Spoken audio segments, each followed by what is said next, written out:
In this video, I will show you how to replace the steering wheel buttons in a 4th generation Kia Sportage. If your audio controls, cruise control or phone buttons have stopped working or are worn out, this step-by-step guide will help you fix the problem. To replace the steering wheel buttons, either it's the audio control side or the cruise control switches, you must first access the back side of the steering wheel where the button assemblies are secured. The back cover cannot be removed while the steering wheel is still installed, so the steering wheel itself has to come off. And before the steering wheel can be removed, the driver airbag module must be taken out. The airbag sits directly in front of the steering wheel mounting board, so there is no way around this step. The driver airbag module is held in place by 3 locking clips. There is one clip on the left side, one on the right side, and a third clip located at the bottom. The bottom clip is the easiest to access. There is a small access hole at the lower part of the steering wheel where you can insert a tool to press the clip inside and release the clip. The upper clips are a bit different. There are no visible access holes on the sides of the steering wheel. To reach those clips, you will have to remove the steering column cover first. The steering column cover is made up of 2 separate pieces. An upper cover, the top half that sits above the steering column, and a lower cover, the bottom half that extends down towards the driver's knees. You cannot remove the lower cover until the upper one is off first, so we will start with the upper section. The upper cover is secured only by plastic clips, and removing it is very easy. Grab the rear edge, the section next to the instrument cluster, and pull straight upward. You will feel the clips releasing one by one. Work your way around the cover until all the clips are free, then lift it off and set it aside. With the upper steering column cover removed, you will now see 2 screws on the top edges of the lower cover, one on the top left and one on the top right. These screws are partially blocked by the steering wheel itself, so we need to adjust the wheel to reach them safely. Start the engine so the power steering unlocks and the steering wheel can rotate freely. Turn the steering wheel slightly to the left to expose the left side screw. Use a Phillips head screwdriver to remove the left screw. Then turn the steering wheel to the right to expose the right side screw and remove it. Once both screws are out, move the steering wheel back to the center position so the front wheels are pointing straight ahead. This ensures proper alignment between the steering wheel and the clock spring, the spiral cable that sits behind the steering wheel. With the wheels straight, turn off the engine. Now it's time to disconnect the battery. This is critical before we handle the airbag. Disconnect the negative terminal of the battery using a 10mm wrench or socket, then set the cable aside. This is one of the most important steps in the entire process, as the next part involves working directly with the driver airbag module. Disconnecting the battery prevents accidental deployment, which could cause serious injury. After disconnecting the battery, wait at least 10 minutes to allow any residual electrical charge in the airbag system to fully discharge. Now let's finish removing the lower steering column cover. Crawl under the steering column and look for the single screw holding the lower cover in place. Remove that last screw using a Phillips head screwdriver. Now carefully pull the lower cover downward. You might notice it hanging up or catching on the steering wheel adjustment lever. If so, drop that lever to the unlocked position to create extra clearance. The cover can still resist because it's tucked behind the surrounding dash trim panel. To make it easier, raise the steering wheel all the way up. Then gently pinch the upper edges of the cover with your fingers and work it outward. Once free, set the lower cover aside in a safe spot out of your workspace. Make sure the steering wheel is locked to keep it from moving as you remove the airbag next. With both the upper and lower steering column covers removed, you now have clear access to the backside of the steering wheel. Looking inside, you will see the rear of the driver's airbag module and its locking clips. The airbag module is held in place by 3 clips, one on the left side, one on the right side, and one at the bottom. Release the clips one at a time, starting with the bottom clip. Look underneath the steering wheel and locate the access opening for the bottom airbag clip. There is a small hole right under the airbag module. Insert a Phillips head screwdriver into the opening and push inward until the clip releases. As soon as it pops free, you will notice the airbag loosens slightly from that end. Next, move to the left side clip. Look through the opening on the back side of the steering wheel on the left side, where you will see a small metal round bar hooked over a metal tab. Slide a flathead screwdriver or a pick tool in and push the bar inward toward the center of the steering wheel until the clip releases. You will feel the airbag loosen on that side as well. Finally, release the right side clip using the same method. Locate the metal bar through the right side rear opening and press it inward until it disengages. Once this clip releases, the airbag will be loose on all sides and ready to be pulled away from the steering wheel. Carefully pull the airbag module off the steering wheel. Go slowly, it is still connected by wiring on the back. You will find 2 electrical connectors attached at the back of the airbag module. The smaller white connector is for the horn. To disconnect it, simply grab the connector and pull it out until it disconnects from the terminal. Next, the larger yellow connector in the center is for the airbag. You can see that it has 2 small tabs, one on each side. To disconnect the connector, lift both the tabs at the same time, then pull the connector straight out of its socket. Once both plugs are disconnected, the airbag module is completely free and you can safely remove it. Flip over the airbag and you can see the 3 clips on its back that we just released. When putting down the airbag module, always place it face up, the side with the Kia logo facing up on a flat, stable surface away from your work area. This is the safest orientation in the extremely unlikely event of accidental deployment. It directs any force downward and away from you. Now we can move on to removing the steering wheel. But before removing the bolt, we will have to disconnect the wiring harnesses. Look next to the steering wheel bolt and you will notice that the wiring harnesses for the airbag module and the horn are fixed to the steering wheel frame by a single screw. Remove that screw with a Phillips head screwdriver and free up the harnesses. Now look at this wiring harness plugged into the clock spring behind the steering wheel. This is the main connector for the buttons on the steering wheel. We must disconnect it first before removing the steering wheel. Press the release tab on the side of the connector and pull it straight out. Now we can remove the central retaining bolt that holds the steering wheel to the steering column. This is a 21mm bolt, so you will need a 21mm socket to remove this bolt. This bolt is usually very tight from the factory because thread locker is applied to keep it from loosening over time. To get enough leverage, I'm using a lug nut wrench with a 21mm socket size. The cross-shaped design provides much better leverage and makes it easier to break the bolt loose. Before you start cranking on it, make sure the steering wheel is fully supported. One good way is to squeeze it firmly between your knees so it can't turn while you're working the bolt. Or, if you have got a helper, have them hold the steering wheel steady for you. The last thing you want is to put too much stress on the electronic steering column lock. That can cause problems. Take a deep breath, keep everything lined up, and apply slow, steady, controlled pressure. No jerking, just smooth force until you feel that initial crack as the thread locker finally lets go. Once it breaks loose, it will turn much easier. Keep going until the bolt is completely out. Look at all that thread locker still stuck on the threads. That's exactly why it fought us so hard. The bolt is out and the next step is to remove the steering wheel. Okay, before we take the steering wheel off, there's one super important step we absolutely cannot skip, marking its exact position. Trust me on this, if you do not mark where it sits right now, it's really easy to put it back on just a little bit off center. Then you will end up driving straight down the road with a crooked steering wheel. Let's avoid that headache altogether. Grab a permanent marker and draw some nice straight reference lines. Start the lines right on the exposed metal steering column shaft, then continue it smoothly onto the inner metal hub or frame of the steering wheel itself. This takes a few seconds, but it allows perfect alignment when you reinstall everything. Almost forgot, you have to separate the wiring harnesses for the airbag and the horn before removing the steering wheel. Once you have got your marks in place, grip the steering wheel firmly with both hands, then pull it straight towards you. The steering wheel should slide right off the splines without much effort. As it is coming off, be gentle with the airbag wiring harness. Carefully guide the wire through the opening in the back of the steering wheel.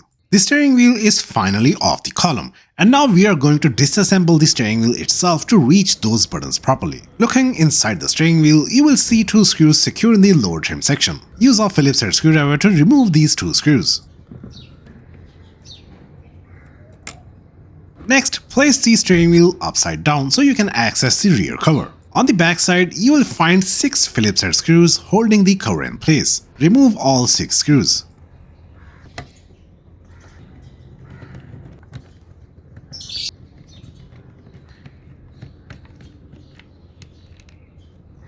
Once the screws are removed, gently lift off the back cover to expose the internal components and the steering wheel button assemblies. You may have to free up the wiring harnesses from the back cover before you can fully remove it. There are 2 electrical connectors attached to the buttons. The black connector is for the audio and phone control buttons on the left side of the steering wheel, and the white connector is for the cruise control switches on the right side. To disconnect them, locate the small release tab on each connector. Press the tab inward and gently pull the connector straight out of its socket. Do not pull on the wires to avoid damage. With both connectors unplugged, the wiring harness is now free. Set it aside somewhere safe. Now flip the steering wheel back over to the front side. At this point, the front trim panel that holds the steering wheel buttons is no longer secured. Carefully lift up the entire front trim assembly from the steering wheel. The trim piece along with the button assemblies will come off as one unit. Flip the trim panel over to access the back side. Here you will see the 2 steering wheel button assemblies. Each assembly is secured with 4 small screws, one located at each corner. Let's start by removing the cruise control switch assembly. Using a Phillips head screwdriver, remove the 4 small screws secured in the cruise control switches to the trim panel.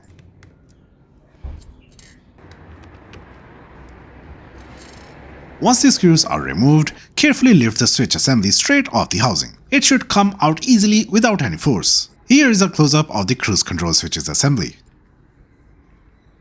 This is the part number. However, always verify the part number for your specific vehicle before you order it. Next, we will remove the audio and phone control button assembly. Just like the cruise control switches, start by removing the 4 small screws at each corner of the assembly using a Phillips head screwdriver. Once all the screws are out, lift the audio control assembly straight off the trim panel.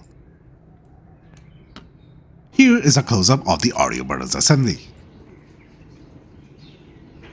Now let me show you how to reinstall both the button assemblies and also reassemble everything back together. Start by placing both the button assemblies back into their original position on the trim panel. Carefully align it so that each of the 4 screw holes matches the holes in the trim. With both the assemblies correctly positioned, begin reinstalling the screws. Avoid over-tightening as these are small screws and the plastic housing can crack. After all screws are secured, double check that each button moves freely, clicks properly and is fully seated in the trim. With both button assemblies secured, it's time to reinstall the trim panel back onto the steering wheel. Carefully align the trim with the front of the steering wheel, making sure the screw holes and the edges line up with the wheel's frame. Gently press the trim into place, working around the edges to ensure it sits flush and fully engages with any guides. Once the trim is fully seated, carefully flip the steering wheel over so the backside is facing up. Now take the wiring harness that you set aside earlier and lay it carefully along the backside of the steering wheel. Next, reconnect the connectors to their matching slots. Plug the black connector into the black socket for the audio and phone control buttons. Press it in firmly until it clicks and locks in place. Plug the white connector into the white socket for the cruise control switches.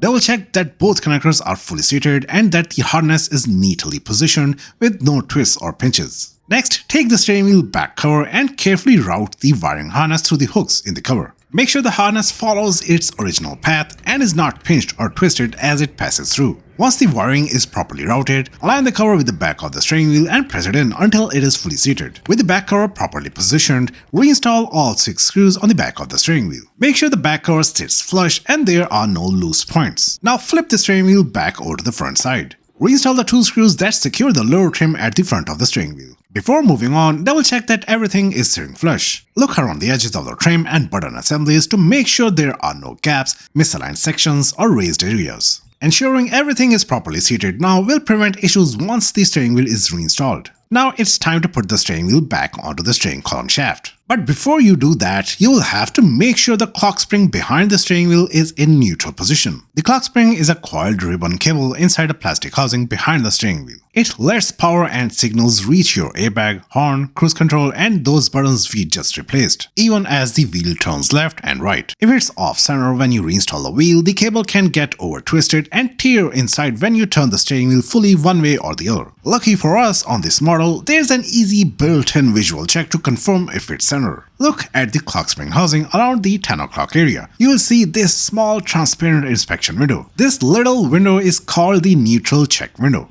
When everything is perfectly centered, you should see the white ribbon cable clearly visible in the window. If you do not see the white cable in the window and the wheels are facing straight ahead, the clock spring is rotated too far one way or the other and it's not safe to install the wheel yet. You may have accidentally rotated the clock spring after removing the steering wheel. If you need to adjust the clock spring, turn it very slowly and carefully until you see the white ribbon cable appear in the inspection window. With the clock spring in neutral centered position, you can safely reinstall the steering wheel. Take your steering wheel and gently guide the airbag wiring harness through the opening in the wheel.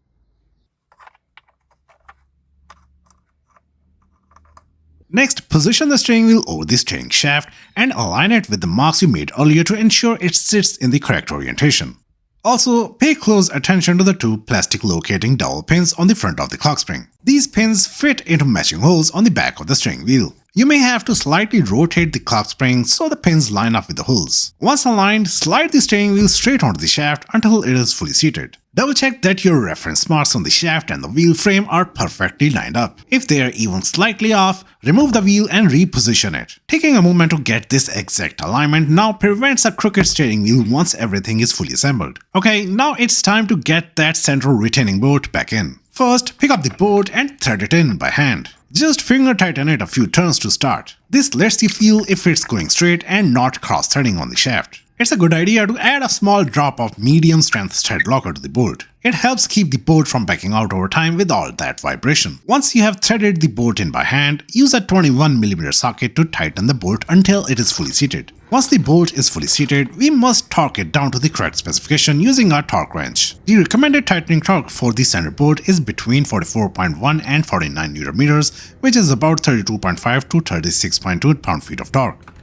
Now it's time to reconnect the main electrical connector to the clock spring. Simply push it straight in until you feel or hear it click into place, ensuring a secure connection. Next, take the wiring harnesses for the airbag and horn and secure them to the steering wheel with a single screw we removed earlier. Make sure the harnesses are neatly routed and held firmly in place before moving on. With the wiring secured, it's time to put the airbag module back in place. Bring the airbag module close to the steering wheel and start by reconnecting the yellow airbag connector, pushing it in gently until it clicks. Next, reconnect the horn connector, sliding it onto its terminal until it is fully seated. With both connectors secure, carefully lower the airbag module into position. Align the 3 retaining clips on the back of the module with their matching slots or hooks on the steering wheel. Press down evenly until all clips snap back in.